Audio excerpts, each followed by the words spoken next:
Asthma is one of the most common chronic disorders affecting both children and adults. And as we observe Asthma Week this second week of August, we take a closer look at the symptoms of asthma, the common triggers, and how best to manage it.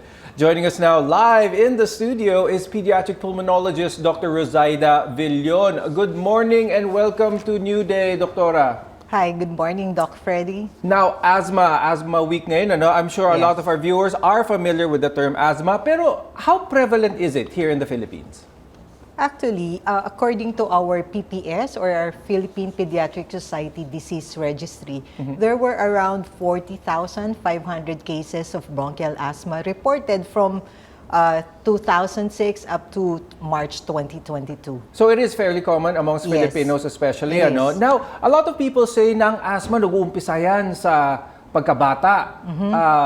We'll talk about later kung na-outgrow natin yun, ano? But nag-uumpisa sa pagkabata, meron bang age ang usual beginnings ng mga symptoms ng asthma? Actually, asthma or hika can occur at any age. Some people have their first asthma attack as early as 10 years old or even as early as 6 years old and below. Pero can adults have it as well? Kung walang history ng pagkabata, adult na siya, 18 years old or older, pwede ba siyang magkaroon ng asthma? Sure, they can have adult onset asthma, especially if they are obese, smoking, and it really depends if they are exposed to their occupational hazards. Oh, and really quickly, so na-outgrow ba ang asthma? Yun din ang common na inkling ng iba? Yes.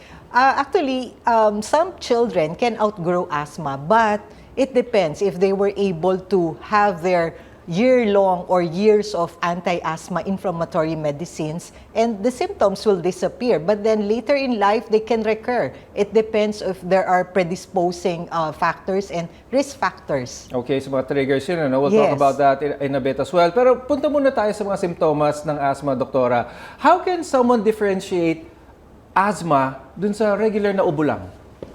Okay. Usually, ang cough ng asthma dry, non-productive, yung parang wala siyang plema, not wet, not productive, talagang dry cough lang siya. And especially, nangyayari to sa gabi or when the child is playing or running around. Okay. Usually, dyan sila inuubo. Okay, now punta naman tayo sa mga triggers ng asthma or what can cause this, ano? Yung iba kasi, alikabok ang nagiging trigger ng asthma. Yung iba, like what you said, may physical exertion, no? May physical activity. But are there common triggers for an asthma attack? Yes, there are common triggers. You have the weather changes. Biglang uulan, biglang aaraw, your physical exertion, if the patient is exposed to viral infections, no? And pets, animal danders, if you have stuffed toys at home, those are the common triggers. Okay, now that we know the triggers, how do we manage asthma effectively and properly? You have your usual pharmacological intervention by giving your anti-inflammatory medicines, and that's a gold standard for treating or controlling your asthma symptoms. Okay, now let's go naman really quick to yung relation nito. Many people know about pulmonary asthma. Is this connected at any way doon sa skin asthma naman? Pag nagkakaroon ng reaction sa balat, how is this related to pulmonary asthma? Usually, eczema, rhinitis, allergies, and eczema, they share the same link because it involves inflammation.